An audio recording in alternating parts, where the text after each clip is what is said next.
Next test पर आ जाइए PCS के लिए। प्रैक्टिस करेंगे इसमें हम साइंस के प्रश्नों पर। तो पहला प्रश्न है, 2 से 3 सेकंड का टाइम मिलेगा एक प्रश्न को पढ़ने के बाद अपना भी सोचना कि आंसर क्या होगा। आप सब्सक्राइब कर सकते हो सिविल सर्विस स्टडी चैनल को और टेलीग्राम चैनल से जुड़ जाएगा। सिविल सर्विस स्टडी के डिस्क्रिप्शन बॉक्स में लिंक है। स्लीपिंग सिकनेस नामक जो बीमारी है निम्नलिखित में से किससे होती है? निद्रा रोग बोलते हैं इसको। विटामिन ए की कमी से, फंगस से, ट्रिप्नोसोमा नामक एक कोशिका जीव से या शरीर में जीवाणु के प्रवेश कर जाने से किसे? स्लीपिंग सिकनेस होता है ट्रिप्नोसोमा नामक एक कोशिकीय जीव से। तो निद्रा रोग या स्लीपिंग सिकनेस नामक एक कोशिकीय प्रोटोजोआ जीव द्वारा होता है ये रोग, और इस रोग का वाहक और द्वितीय पोषक है सीसी मक्खी। निद्रा रोग के रोगी को दिन में भी नींद से उसका शरीर जो है वो बोझिल मालूम पड़ता है और ऊगता रहता है, मतलब सोया सोया सा। नंबर 2 पर आ जाइए। निम्नलिखित कथनों पर विचार करेंगे। 2 स्टेटमेंट के साथ बताइए कौन सा करेक्ट है इनमें। प्लेग रोग जो है वो जीवाणु के कारण फैलता है और मलेरिया रोग कवक के कारण फैलता है। प्लेग जीवाणु के कारण सही है, मलेरिया जो है वो प्लाज्मोडियम के कारण फैलता है, कवक के कारण नहीं, गलत है, मतलब प्रोटोजोआ के कारण फैलता है। ठीक है, मादा एनाफ्लीज प्रोटोजोआ गलत है, कवक नहीं है, फंगस नहीं है। तो दूसरे को हटा दीजिए, तो केवल पहला वाला करेक्ट है। प्लेग एक संक्रामक रोग है जिसका कारण है पाउस्चुरेला पोस्टिस नामक बैक्टीरिया, और मलेरिया एक संक्रामक रोग है जो प्रोटोजोआ परजीवी के कारण फैलता है, न कि कवक या फंगस के कारण। निम्नलिखित में से कौन सा प्लाज्मोडियम परजीवी का वाहक है? कौन सा है इसमें? जू, मक्खी, मच्छर है। ठीक है, मादा एनाफ्लीज। तो मलेरिया प्लाज्मोडियम नामक एक कोशिकीय प्रोटोजोआ जंतु के कारण होता है और इसकी वाहक है मादा एनाफ्लीज मच्छर, और इससे प्रभावित होने वाला अंग जो है हमारा वो है शरीर का स्प्लीन, प्लीहा, आरबीसी का कब्रिस्तान भी बोलते हैं इसको। इसमें होता क्या, संक्रमण से इसका आकार बढ़ जाता है प्लीहा का। उस वैज्ञानिक का नाम बता दीजिए जिसने यह खोज की थी कि मलेरिया प्लाज्मोडियम नामक परजीवी से होता है। Gregor, John Mendel, Darwin, sir Ronald Ross या हेकल? ना तो डार्विन है, ना है मेंडल, ना हेकल, ये है सर रोनाल्ड रॉस। तो सर रोनाल्ड रॉस ने यह पता लगाया कि मलेरिया रोग प्लाज्मोडियम नामक एक कोशिकीय प्रोटोजोआ द्वारा होता है तथा प्लाज्मोडियम के वाहक का कार्य कौन करता है? मादा एनाफ्लीज मच्छर करती है। इसके लिए इनको मिला था नोबेल पुरस्कार 1902 में। भारत में मलेरिया के लगभग 65% रोगियों के लिए निम्नलिखित में से कौन सा परजीवी उत्तरदायी है बताइए? P vivax, P ovale, P falciparum या पी मेलेरी? प्लाज्मोडियम बाइवैक्स। ठीक है, तो दिए गए 4 विकल्पों में से मलेरिया प्लाज्मोडियम की 4 प्रजातियां हैं जो मलेरिया रोग की वाहक हैं और भारत में मलेरिया के 65% मामले फैलाता है कौन? Plasmodium vivax, P vivax. Number 6 पर आ जाइए। निम्नलिखित में से कौन सा अनुवांशिक रोग नहीं है, एक जेनेटिक डिसीज नहीं है? रंजकहीनता एल्बिनिज्म एक अनुवांशिक रोग है। हीमोफीलिया अनुवांशिक रोग है। वर्णांतता भी एक अनुवांशिक रोग है। या ब्लड से संबंधित बीमारी है या आंख से संबंधित बीमारी है? रतौंधी मतलब नाइट ब्लाइंडनेस, ये विटामिन ए की कमी से होती है, तो पहला वाला नहीं है। तो रंजकहीनता यानी एल्बिनिज्म एक जेनेटिक डिसीज अनुवांशिक रोग है जिसमें त्वचा बालों और आंखों में मेलानिन नामक रंजक आंशिक या पूर्ण रूप से अनुपस्थित होता है।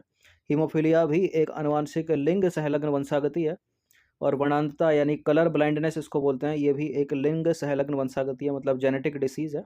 जबकि रतौंधी यानी नाइट ब्लाइंडनेस एक अनुवांशिक रोग नहीं है, विटामिन ए की कमी के कारण होता है।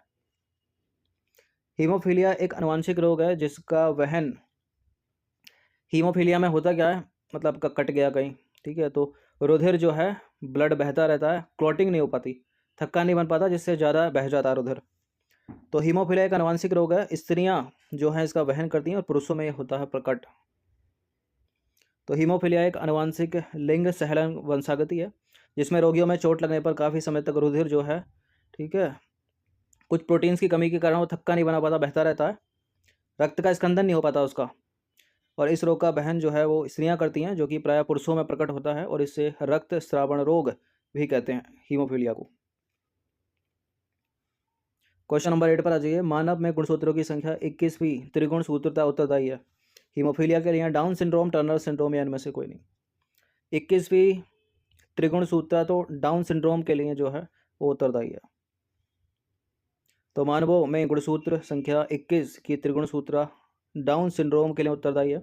इसमें 21वीं जोड़ी के गुणसूत्र 2 के बजाय होते हैं 3, ठीक है, और इसको मंगोली जड़ता भी कहते हैं।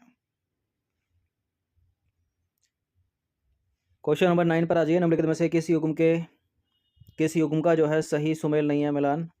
थायमिन के सामने बेरी बेरी लिखा है, एस्कॉर्बिक एसिड के सामने स्कर्बी, विटामिन ए के सामने वर्णांतता, विटामिन के सामने रक्त जमना। देखिए, वर्णांतता या हीमोफीलिया वर्णांतता या कलर ब्लाइंडनेस एक आनुवांशिक रोग है। विटामिन ए की कमी से नहीं होता, विटामिन ए की कमी से वो नाइट ब्लाइंडनेस होती है। गलत है यहाँ पर सी वाला स्टेटमेंट। तो वर्णांतता एक लिंग संलग्न वंशागति रोग है, मतलब जेनेटिक डिसीज है। इसमें रेड, ग्रीन और ब्लू, ठीक है, मेनली लाल और हरा, मतलब मेनली तो तीन है, लाल हरा अंधापन इसको बोलते हैं, या डाल्टनिज्म भी इसको बोलते हैं। ठीक है, रेड, ग्रीन और ब्लू में जो है अंतर स्पष्ट नहीं कर पाता वर्णांत व्यक्ति। ठीक है, वर्णांत विटामिन ए की कमी से नहीं होता, वो रतौंधी होती है, नाइट ब्लाइंडनेस, ऊपर वाले क्वेश्चन में देखा होगा। थैलेसीमिया एक आनुवांशिक रोग है जिससे प्रभावित होता है क्या? थैलेसीमिया एक आनुवांशिक रोग है जिससे प्रभावित होते हैं रक्त। ठीक है, रक्त से जुड़ी बीमारी है ये। तो थैलेसीमिया आनुवांशिक विकारों का एक समूह है जिससे रोगी के शरीर में हीमोग्लोबिन के संश्लेषण की क्षमता नहीं होती। और दो प्रकार का होता है थैलेसीमिया, अल्फा थैलेसीमिया और बीटा थैलेसीमिया। और इस रोग में रोगी के शरीर में लाल रक्त कोशिकाओं का अत्यधिक मात्रा में क्षय होने लगता है, जिससे अरक्तता उत्पन्न होती है। इंग्लिश में बोलते हैं इसको एनीमिया। क्वेश्चन नंबर 8 पर आ जाइए। शरीर के जोड़ों में गठिया रोग निम्नलिखित में से किसके जवाब से होता है? Uric acid, option number B. तो गठिया रोग शरीर के जोड़ों में यूरिक एसिड के जवाब से होता है। जब कभी गुर्दे से जो यूरिन है वो कम अथवा अधिक मात्रा में बनने लगता है, मतलब एक तरह से सामान्य स्थिति का भंग हो जाना, तो यूरिक अम्ल का स्तर जो है वो बढ़ जाता है और यूरिक अम्ल के क्रिस्टल अलग अलग जोड़ों में जमा हो जाते हैं। सिलिकोसिस एक बीमारी है।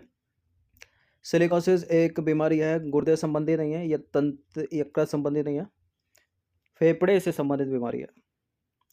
तो सिलिकोसिस फेफड़ों से संबंधित बीमारी है। धूल कणों में उपस्थित जो सिलिका होता है वो श्वसन के द्वारा मनुष्य के फेफड़ों में पहुंच जाता है, और सिलिका के नियमित रूप से फेफड़ों में पहुंचने से यह रोग हो जाता है। क्वेश्चन नंबर 13 पर आ जाइए। एंथोफोबिया निम्न का डर है। एंथोफोबिया है पुष्पों से डर। ठीक है, तो एंथोफोबिया शब्द की उत्पत्ति ग्रीक भाषा एंथोस तथा फोबो से हुई है, और इसमें पुष्पों तथा पुष्पों के विभिन्न भागों जैसे कि दलपुंज इत्यादि से डर उत्पन्न होता है। तो बहुत सारे डर हैं इस दुनिया में, पुष्पों से भी डरता है लोग। क्वेश्चन नंबर 14 पर आ जाइए। उन देशों में जहाँ के लोगों का मुख्य खाद्यान्न पालिश किया हुआ चावल होता है, लोग पीड़ित हैं किससे? Pellagra, beriberi, rickets, Kirby, beriberi से। ठीक है, रिकेट्स मतलब विटामिन डी की कमी से, सी की कमी से। तो बेरीबेरी तंत्रिका तंत्र को प्रभावित करने वाली एक व्याधि है जो मुख्यतः आहार में थायमिन, ठीक है, यानी विटामिन B1 की कमी से होता है। ये वैज्ञानिक नाम सबको याद रखना, रासायनिक नाम, केमिकल नेम विटामिन के इंपॉर्टेंट है, पूछ लिए जाते हैं। मैच करने के लिए पूछ लेगा या सीधा स्टेटमेंट बनाकर ही पूछ लेगा। इस बार ही पूछा था UPPCS की परीक्षा में। पालिश किए हुए चावल में थायमिन बहुत ही अल्प मात्रा में पाया जाता है, और इसका सेवन करने वाले व्यक्तियों में बेरीबेरी रोग होने की संभावना जो है वो प्रबल हो जाती है। क्वेश्चन नंबर 15 पर आ जाइए। रक्त में निम्नलिखित में से किसकी अधिकता से ब्लू बेबी सिंड्रोम नामक बीमारी होती है? ये टेस्ट में पहले भी कई बार कराया, ये प्रश्न भी 24 अक्टूबर को जो हुई थी UPPCS की परीक्षा, प्रारंभिक परीक्षा, उसमें पूछा गया है ये। और अधिकतर ने नाइट्रेट लगाकर गलत किया। इसका आंसर है मीथेमोग्लोबिन।